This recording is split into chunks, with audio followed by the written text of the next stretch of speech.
there's also a problem of interlocutors, and this is a uniquely India-Pakistan problem. Just like the US is looking for appropriate partners to work with in Pakistan, the Indians are a civilian, led kind of government, and the military falls firmly underneath that. And so there's always this problem of getting the two countries to talk on these security issues, because Indians want to talk to their counterparts. And in Pakistan, sometimes there's no counterpart to talk to. For example, right now, there's no national security advisor in Pakistan. The position doesn't exist. So who do they talk to? And that's really important for the Indians. For the Pakistanis, there's more flexibility, less so.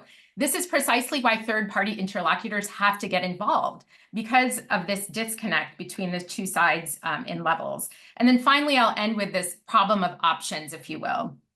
If the military in any country is leading the charge, the solutions are always going to be military focused, right?